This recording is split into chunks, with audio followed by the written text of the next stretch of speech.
So hi guys, welcome to my channel MCQs with Ravi Gupta basically. और यहाँ पे हम लोग देखेंगे नीट प्रीवियस ईयर के जितने भी एआईपीएमटी या फिर नीट बोल लो, जितने भी प्रीवियस ईयर के क्वेश्चंस आए हुए हैं 1988 के बाद या फिर 1988 से लेके जितने 2018 या 17 तक जितने क्वेश्चंस आए हुए हैं, हिंदी मीडियम हो या इंग्लिश मीडियम हो।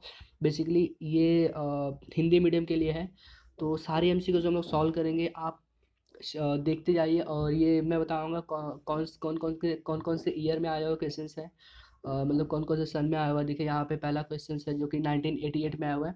तो ये जो चैप्टर है, ये चैप्टर है जीव जगत, जो कि ये फर्स्ट चैप्टर है क्लास 11th का बायोलॉजी, जो है कि यहाँ पे द लिविंग वर्ल्ड। ठीक है। तो मेक श्योर अगर आपको वीडियो अच्छी लगे तो ये अपने दोस्तों के साथ शेयर कीजिएगा और इस चैनल को सब्सक्राइब कीजिएगा। ठीक है। तो चलिए देखते हैं। पहला क्वेश्चन क्या बोलता है कि स्थिर जात की संकल्पना किसने प्रस्तावित की थी। तो मैं आपको बता दूं, अगर आपने चैप्टर पढ़ा है तो आपको पता होगा कि स्थिर जात की संकल्पना लीनियस ने किया था, जो कि 1758 में किया था, 1758 में किया था, जो कि उनका नामकरण था द्विपद नामकरण पद्धति विकास हुई थी। ठीक है।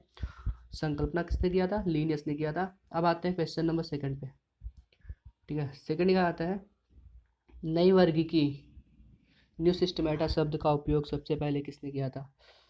तो मैं बता दूं कि न्यू सिस्टमेटा का जो उपयोग किया था वो जूलियन हेक्ली ने किया था। वो भी कब किया था? 1940 में किया था। ठीक है। ऑप्शन सी है, जूलियन हेक्ली ने किया था। वो भी 1940 में किया हुआ था। ठीक है। 1940 में किया था। अब मैं आपको बता दूं कि चलिए ठीक है, कोई बात नहीं। क्वेश्चन नंबर थर्ड देखते हैं, थर्ड क्या है। तो थर्ड हमारा है बेंथम तथा हुकर द्वारा दिया गया वर्गीकरण। अब बेंथम और हुकर द्वारा दिया गया जो वर्गीकरण है वो कौन सा वर्गीकरण है। तो ये मैं बता दूं, ये प्राकृतिक वर्गीकरण है। Option number B. ठीक है। हुआ ये है कि जॉर्ज बेंथम और जोसेफ डाल्टन जो होते हैं ना, डाल्टन हुकर जो थे, वो 1862 से 1863 ने वर्गीकरण के प्राकृतिक पद्धति का वर्णन किया था। इस वर्गीकरण में जीवों के सभी मुख्य लक्षण जो प्रत्येक प्राकृतिक संबंधों की जानकारी देता है उस पर ध्यान दिया है। ठीक है, दिया गया था। जो एक समूह से अधिकतम समानता था दूसरे समूह से भिन्नता को जानने में सहायता करता है। उदाहरण के लिए स्तनधारियों के स्तन ग्रंथि बच्चों में जन्म देने की क्षमता तथा 4 कक्ष वाले हृदय होते हैं। बेंथम तथा हुकर ने वर्गीकरण की प्राकृतिक पद्धति अपनी किताब जेनेरा प्लांटेरम में दी थी। ठीक है। तो इसका ऑप्शन है बी। अब आते हैं क्वेश्चन नंबर फोर्थ पे। क्या है ये? वर्गीकरण की कृत्रिम पद्धति सर्वप्रथम दिया था। जो कृत्रिम पद्धति है ना, देखिए प्राकृतिक पद्धति किसने दिया था? बेंथन एंड हुकर ने दिया था। और जो यहाँ पे आपने इसके पहले ही देखा था, जो कि द्विपद नामकरण पद्धति था, ठीक है, स्थिर जाति की संकल्पना थी, वो किसने दिया था? लीनियस ने दिया था। और यहाँ पे आता है कि यहाँ पे एक वर्गीकरण की कृत्रिम पद्धति सर्वप्रथम किसने दिया था। तो यहाँ पे ऑप्शन है आपका सी। ठीक है, ऑप्शन है सी, प्लिनी द इडलर। ठीक है। मैं बता दूं, शुरू में जो टेक्सोनॉमी का मुख्य आधार या बाह्य लक्षण था, जिसके आधार पर पौधों तथा जंतुओं के वर्गीकरण किया गया था। ठीक है। थियोफ्रेस्टस ने 480 पौधों का नाम व वर्णन अपनी पुस्तक हिस्टोरिया, ठीक है, नाम याद रखिए, हिस्टोरिया, हिस्टोरिया, ठीक है, हिस्टोरिया प्लांटेरम में, हिस्टोरिया प्लांटेरम, ठीक है, में किया था। प्लिनी द इडलर ने पहला वर्गीकरण की कृत्रिम पद्धति का वर्गीकरण अपनी पुस्तक हिस्टोरिया और नेचुरलिस, जो प्लिनी द इडलर हैं उन्होंने अपनी जो कृत्रिम पद्धति का वर्णन जो किस में किया था? हिस्टोरिया नेचुरलिस में किया था। उन्होंने पौधों तथा जंतुओं का वर्गीकरण किया था, जो प्लिनी द इडलर है। और उन्होंने कैसे ये जो हिस्टोरिया द प्लांटेरम है, ये थियोफ्रेस्टस ने 480 पौधों के ऊपर किया था। ठीक है। तो यहाँ पे कृत्रिम वर्गीकरण पद्धति का कौन है? Pliny the Elder. अब आते हैं क्वेश्चन नंबर फिफ्थ पे। फिफ्थ क्या कहता है? पांचवा क्वेश्चन। यहाँ पे आप लोग देखते जाइए कि यहाँ पे कौन से सन में आया हुआ है। ये मैं आपको बता देता हूँ। यहाँ पे आया हुआ 1989 में, 1989 में आया हुआ है। और ये जो छठा क्वेश्चन है 1990 में आया हुआ है, जो कि 1990 में आया हुआ क्वेश्चन है। तो यहाँ पे आता है फिफ्थ क्वेश्चन पे, लीनियस द्वारा उपयोग की गई वर्गीकरण की पद्धति थी। अब आप लोगों ने देखा था कि जो लीनियस था वो कौन सी पद्धति उपयोग किया था। तो यहाँ पे जो ऑप्शन दिया गया प्राकृतिक है, कृत्रिम है, जातिवृत्ति है, अलैंगिक है। तो यहाँ पे ऑप्शन नंबर बी है जो कि कृत्रिम पद्धति है, उन्होंने दिया था। अब मैं बताता हूँ क्यों, मतलब कैसे हुआ था। तो लीनियस ने वर्गीकरण की कृत्रिम पद्धति की शुरुआत की थी जो लैंगिक लक्षणों पर आधारित थी, जैसे क्रिप्टोगेमिया, मोनोसिया, ठीक है, मोनोन्ड्रिया, डायएंड्रिया, पॉलीएंड्रिया इत्यादि, ठीक है। इसे सामान्य रूप से वर्गीकरण की लैंगिक पद्धति कहा जाता है, ठीक है। तो यहाँ पे कृत्रिम पद्धति थी, ऑप्शन नंबर बी। अब आते हैं क्वेश्चन नंबर 6 पे। ये 6 क्या कहता है कि लीनियस ने नामकरण की एक पद्धति का विकास किया जिसे हम लोग कहते हैं द्विनाम पद्धति, ठीक है। देखिए होता क्या है कि जब नामकरण की प्रथम वैज्ञानिक, मैं इसको बताता हूँ कि है क्या आखिर, थोड़ा लंबा जाएगा लेकिन आपको मैं समझ में आ जाएगा कि क्या है। पूरा एनसीईआरटी का पैराग्राफ ही मैं बताता हूँ एक इसमें आपको। देखिए नामकरण के प्रथम वैज्ञानिक पद्धति बहुपद नामकरण की पद्धति थी जिसमें अनेक लक्षण से संबंधित नाम होते थे। उदाहरण के लिए कैरियोफाइलम का नाम कैरियोफाइलम सेक्सिस सेक्सेलिटिस था, ठीक है, सेक्सेलिटिस।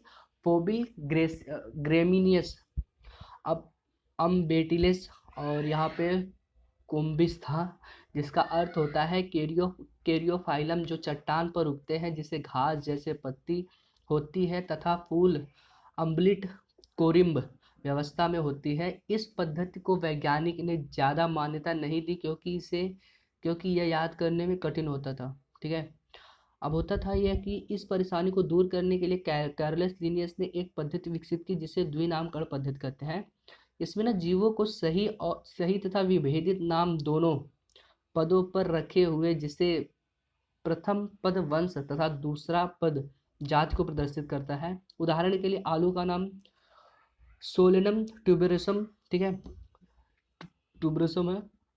और यहाँ पे है कि सोलेनम ट्यूबरोसम जो है ना वो जिसे सोलेनम वंश तथा ट्यूबरोसम जो है जाति प्रदर्शित करता है। प्रथम पद का प्रथम अक्षर बड़ा तथा दूसरे पर छोटा होता था, कि मतलब जो पहला रहता है वो जीनस रहता है और जो दूसरा दूसरा रहता है वो स्पीसीज रहता है। इनके कहने का मतलब ये है, ठीक है। तो ये हम लोग देखते हैं कि यहाँ पे द्विनाम पद्धति हो गई। अब आते हैं क्वेश्चन नंबर 7। क्या क्या कहता है क्वेश्चन नंबर 7 कहता है कि टैक्सोनॉमी टैक्सोनॉमी या वर्गीकरण की आधारभूत इकाई सबसे छोटी इकाई है। सबको पता है कि टैक्सोनॉमी की जो या वर्गीकरण की जो आधारभूत इकाई सबसे छोटी इकाई है वो है जाति, जो कि स्पीसीज है।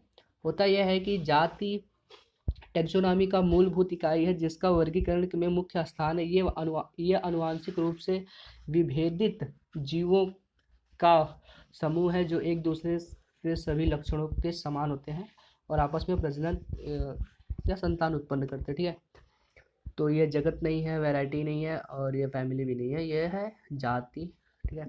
अब आते हैं क्वेश्चन नंबर 8 पे। वो क्या कहता है, एक टैक्सॉन है। टैक्सॉन क्या है, तो मैं बता दूं टैक्सॉन है यहाँ पे डी ऑप्शन, जो है कि किसी भी रैंक के टैक्सॉन के समूह, ठीक है। होता यह है कि यहाँ पे एक टैक्सॉन जीवित जीवों का समूह होता है और कुछ नहीं होता है। तो ये ऑप्शन डी है इसका 8th का। अब आते हैं क्वेश्चन नंबर 9 पे। तो ये है आपका क्वेश्चन नंबर 9। तो यहाँ पे देखते हैं पहला 9 क्या बोलता है कि मानव में सुधार के लिए आनुवांशिक सिद्धांतों का उपयोग कहलाता है। मानव में सुधार के लिए आनुवांशिक सिद्धांतों का अनुप्रयोग कहलाता है, ठीक है। तो मैं आपको बता दूं कि यहाँ पे यूजेनेसिस है, यूजेनेसिस है, जो कि ऑप्शन नंबर बी है, ठीक है। तो मैं बता दूं यूजेनेसिस वह विज्ञान है जो मानव जाति के सुधार से संबंधित कारकों जैसे आनुवांशिकी के सिद्धांत से जुड़ी है। जाति का सुधार सकारात्मक यूजेनेसिस है, ठीक है, जबकि यदि कारक क्षति पहुंचाते हैं तो यह नकारात्मक यूजेनिक्स, ठीक है, यूजेनेसिस नहीं है, यूजेनिक्स है। तो यहाँ पे क्या है कि यूजेनिक्स वह विज्ञान है। यूथेनिक्स, यहाँ पे यूजेनिक्स तो हो गया। अब मैं आपको दिखा यूथेनिक्स क्या होता है। यूथेनिक्स मतलब ऑप्शन तो बी राइट है, यहाँ पे ऑप्शन सी में सॉरी ए बता रहा हूँ कि होता क्या है ये। यू यूथेनिक्स क्या होता है ना कि यह वह विज्ञान है जो मानव शरीर सॉरी मानव जीवन की पारिस्थितियों तथा वातावरण के सुधार से संबंधित है। और यहाँ पे मैं बता दूँ इथेनोलॉजी क्या होता है। इथेनोलॉजी क्या होता है, ठीक है। इथेनोलॉजी मानव की विभिन्न जातियां, उनके विवरण, संबंध तथा क्रियाकलापों का अध्ययन है। और ठीक है। और यूफेनिक्स क्या होता है। यूफेनिक्स वह होता है कि वो दैहिक कार्यों तथा अनुवांशिक दोषों का चिकित्सक विधियों का उपचार का अध्ययन है। ठीक है, तो इसका ऑप्शन है बी। ठीक है, यू यू यूजेनिक्स यूजेनिक्स है। अब आते हैं क्वेश्चन नंबर 10 पे। 10 क्या कहता है, जीवाश्मों का अध्ययन कहलाता है। तो सबको पता है जीवाश्मों का अध्ययन है तो जीवाश्म विज्ञान कहलाएगा। जीवाश्मों का प्राचीन जीवों के चट्टानों में उपस्थित विभिन्न काल के अवशेषों का अध्ययन जीवाश्म कहलाता है। इसे जीवाश्म विज्ञान भी कहते हैं। सबको पता है, आपको इसकी दो शाखाएं होती हैं। ठीक है, पहली शाखा का नाम अगर देखा जाए तो है जीवाश्म पादप का अध्ययन है, जिसमें जीवाश्म पौधों को विज्ञान है, पादप विज्ञान। और सेकंड है जो है कि जीवाश्म जंतु का अध्ययन, जीवाश्म जंतु का विज्ञान है। और उसमें भी देखा जाए तो ए है, जो कि वहाँ पे देखा जाए तो सरीसृप विज्ञान में सरीसृपों का अध्ययन होता है, परंतु छिपकली का अध्ययन सोरोलॉजी कहलाता है। याद कर लीजिए सोरोलॉजी, ठीक है।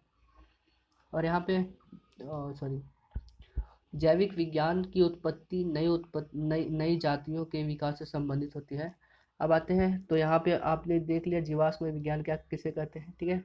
उसके दो होते हैं, जीवाश्म पादप जीवाश्म जंतु का अध्ययन, ठीक है। अब आते हैं 11th पे। 11th क्या कहता है हमको कि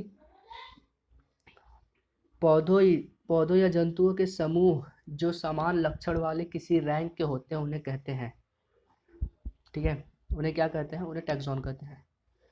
ठीक है, मैं बता दूं क्यों। तो यहाँ पे है वर्गीकी का हायरार्कियल वर्गीकरण, जैसे जाति, वंश, कुल, गण, वर्ग इत्यादि एक रैंक पद में जीवों के स्तर को प्रदर्शित करता है, लेकिन टैक्सॉन एक जीवित जीवों का वास्तविक समूह है। अतः टैक्सॉन एक वास्तविक जैविक पदार्थ है। उदाहरण के लिए फेलिस डोमेस्टिका एक टैक्सॉन है। इस शब्द का उपयोग सबसे पहले international code of botanical nomenclature ICBN, ठीक है, ने किया था।